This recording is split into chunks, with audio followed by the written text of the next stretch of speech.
नीचे हो प्रश्न बन जाएगा तो चर्चा शुरू हो जगह जाएगी। बैठे नहीं। चलो खड़े हो गए। बोलिए श्री सदगुरुदेव भगवान की जय।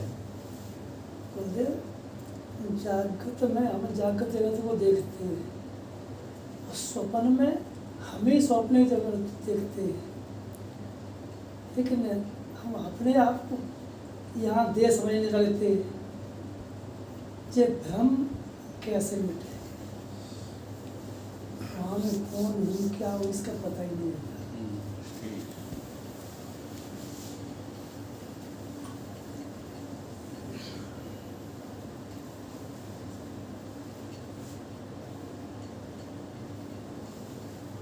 जागृत, स्वप्न और सुषुप्ति, ये तीनों अवस्थाएं किसकी हैं? हम कहते हैं हमारी। अब बस यहीं पर हम जो है भूल करते हैं। ये तीनों अवस्थाएं जो हैं वो साभास अंतःकरण की हैं। अब तुम्हारा जो प्रश्न खड़ा होता है कि जागृत अवस्था में हम जगत को देखते हैं, तो वो वासना से जो है युक्त प्रश्न होता है। तुम यहाँ भी देह बन करके पूछ रहे हो। ये जो शरीर है, स्थूल शरीर, ये जागृत अवस्था को नहीं देखता। जागृत अवस्था को कौन देखता है? जरा देखो, कौन देखता है जागृत अवस्था को? यहाँ पर जो है हम बहुत लापरवाही करते हैं। हम शब्द को कह करके और हम अपनी उसी पुरानी वासनाओं से लिप्त बने रहते हैं। जागृत अवस्था, तो अवस्था को पहले समझोगे तब तुम्हें सब पता लगेगा। जागृत अवस्था कैसे बनी? जागृत अवस्था में पांचों ज्ञानेंद्रियां कार्यरत हैं। हमारी जो 5 ज्ञानेंद्रियां हैं और 5 कर्मेंद्रियां हैं, ये 10 इंद्रियां जागृत अवस्था में सक्रिय हैं और अंतःकरण भी सक्रिय है। ठीक है। अब इस अंतःकरण में तुझ चेतन शुद्ध आत्मा का जो प्रतिबिंब है, जिसे चिदाभास कहते हो, वो भी है। और स्वयं चेतन तो सर्वत्र विद्यमान है। इतने मटेरियल से बन करके ये जागृत अवस्था बनी। अब इस जागृत अवस्था का इनमें से दृष्टा कौन है? ये प्रश्न जो है हम चिंतन नहीं करते। जागृत अवस्था तो कह देते हैं, हम देखते हैं। कौन देख रहा जागृत अवस्था को? वो देखने वाला दृष्टा कौन है? अब मन कैसे हो जाएगा? अपेक्षाकृत तो है। अगर आप अपेक्षाकृत चिंतन करेंगे तो मन इंद्रियों का दृष्टा है और इंद्रियां बाह्य जगत की दृष्टा है। इस तरह से तो, लेकिन जिस दृष्टा को तुम ढूंढ रहे हो, हाँ, तुम कह रहे हम, वो गवाह इस पूरे मटेरियल में कौन है, इसका चिंतन किया करो। क्या इंद्रियां हैं? क्या मन है? बुद्धि, चित्त, अहंकार, क्या चिदाभास है? वो भी नहीं है दृष्टा। तो दृष्टा फिर कौन निकला? चेतन। चेतन, शुद्ध चेतन। तो यहाँ उसका अनुभव करो, का रटो नहीं। यहाँ देखो, आपके साथ कोई घटना घटित हुई, उस घटना को लेकर के आप बड़ा पीड़ित हो जाते हो, क्योंकि दृष्टा हो। यहाँ वो गाते क्या रहते हो? जागृत स्वप्न सुषुप्ति है बुद्धि की अवस्था, हम बुद्धि से परे हैं। गाते रहते हो कि नहीं?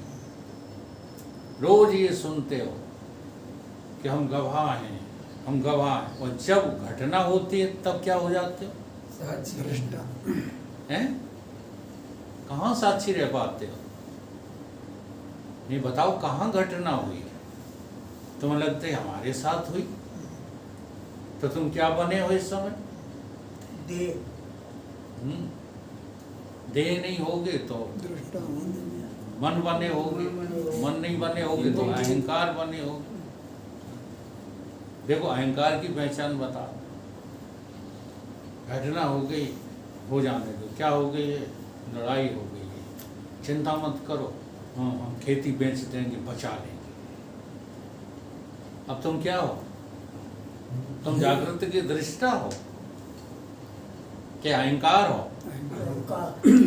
तो कुछ ना कुछ तुम बने रहते हो। इसलिए जागृत के दृष्टा होने का जो है अभ्यास करो।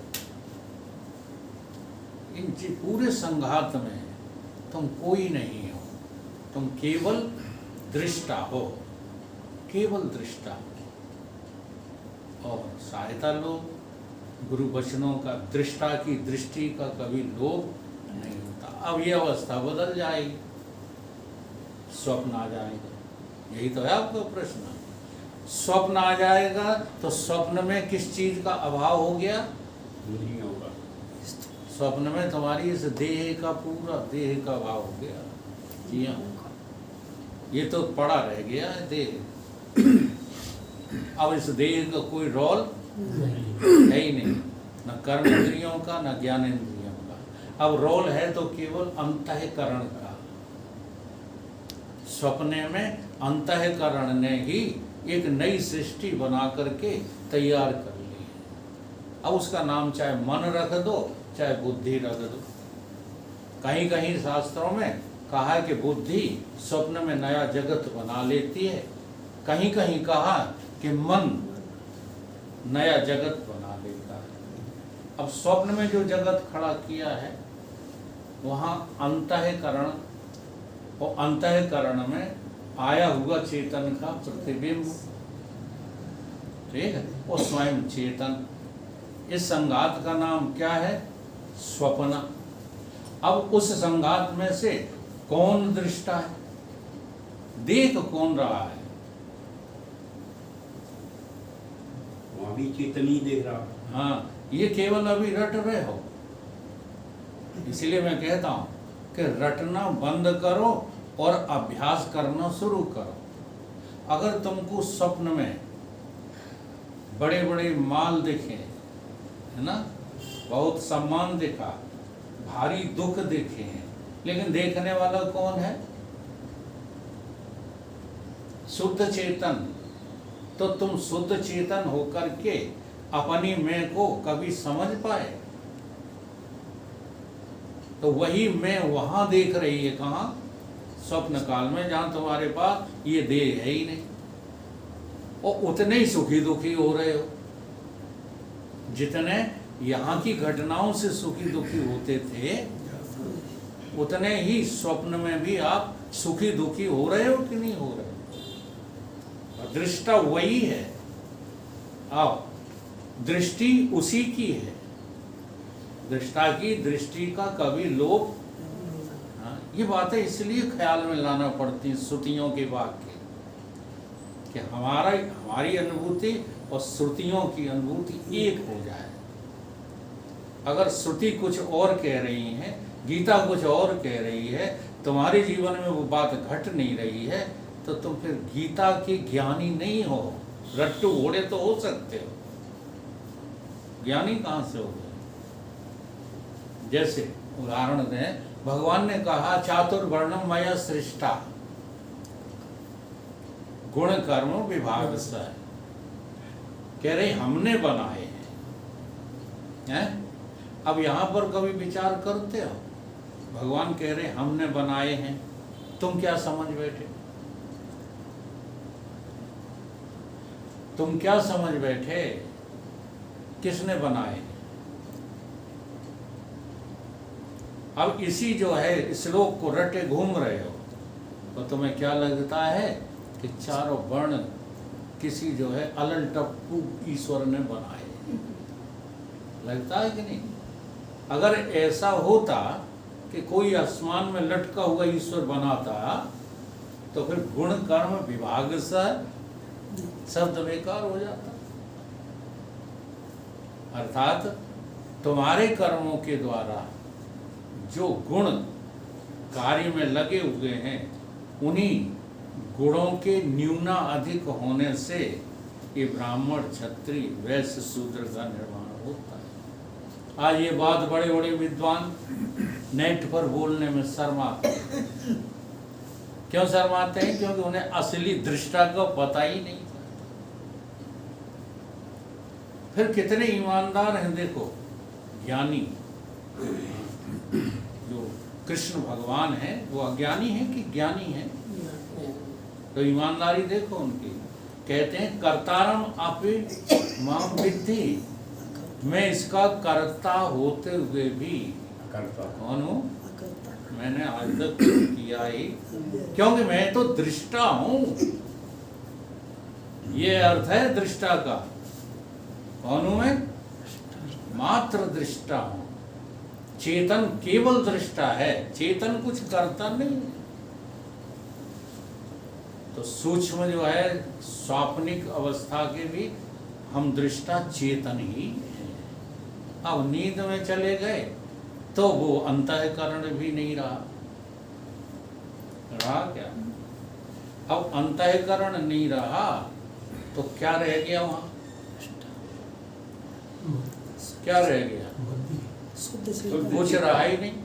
शुद्ध चेतन रहे। हाँ, सुसुप्ति नहीं, शुद्ध चेतन कैसे? वहां और भी कुछ है। आवास चेतन अवस्था है। अरे जीव रूप से पूरा संसार है वहां, हाँ, जीव रूप से अज्ञान से, बीज रूप से है कि नहीं है? जीव रूप से। अब उस बीज रूप का भी देखने वाला कौन है? वही चेतन। जैसे उदाहरण के लिए समझिए कि सारी वस्तुएं जो है किससे दिख रही हैं? आकाश से। लट्टू के प्रकाश से। यहाँ जो कुछ भी है सब लट्टू के प्रकाश से दिख रहा है, सब कुछ दिख रहा है हमें, ठीक है। अब लट्टू का प्रकाश न रहे और अंधेरा आ जाए तो क्या होगा? अंधेरा दिखेगा, वस्तुएं नहीं दिखेगा। क्या होगा? कोई वस्तु दिखेगी? दिखेगी क्या? परंतु अंधेरा तो दिख रहा है। अब ये अंधेरा जो है कौन देख रहा है? जो जागृत में देख रहा था, जो स्वप्न में देख रहा था, वही इस जो है अज्ञान को भी देख रहा है। ये बुद्धिजन अविद्याजन ज्ञान, स्वप्न और व्यवहार, ये दोनों ज्ञान ही हैं, लेकिन है क्या? अविद्याजन्य है। अब यहीं पर हमारा चिंतन जो है पहुंच नहीं पाता है। हाँ, बड़े बड़े विद्वानों का नहीं पहुंच रहा है, तो चिंतन नहीं पहुंच पाता है, तो वेद शास्त्रों की बात को रट करके हम विद्वान बने घूमते रहते हैं। चिंतन पहुंचाओ तो सारे जगत से अभिवैराग हो जाए। जी हाँ, है कहाँ कुछ जो तुम जो है जागृत में, स्वप्न में, सुसुप्ति में फंसे घूम रहे हो। नींद का भी आनंद कोई आनंद थोड़ी है, टेम्परेरी है वो भी। तो तीनों अवस्थाओं का दृष्टा मैं ही निकलूंगा, मैं के अलावा और कोई नहीं है। उस मैं को मैं करके जब तुम स्वीकार कर लोगे, तब जागृत, स्वप्न, सुसुप्ति आदि प्रपंचम, अब ये प्रपंच हो जाएगा। अभी प्रपंच नहीं लगता, आपको सत्य लगता है। जागृत में जागृत अवस्था सत्य लगती है, स्वप्न में स्वप्न अवस्था सत्य लगती है। अच्छा, नींद किसी को झूठी लगती है? खूब थके होते हो जाओ, शरीर पूरा थका होता है, तो क्या अच्छा लगता है? हाँ, अच्छी लगती है कि सत्य लगती है? जरा ध्यान दो। तो इनमें से कुछ भी जो है चेतन नहीं है, सबका सब प्रपंच, आदि प्रपंचम। अब ये सारा का सारा प्रपंच तुम्हारी वजह से है कि प्रपंच की वजह से तुम थे? अब चौंसा हम थोड़ा सा अंतर बताते हैं, खूब गहराई से पूछना उन लोगों से। वो लोग कहते हैं कि ये सारा प्रपंच ना होता तो ईश्वर कहाँ होता? वेदांत कहता है कि अगर चेतन शुद्ध न होता तो प्रपंच के होने का कोई प्रश्न ही नहीं।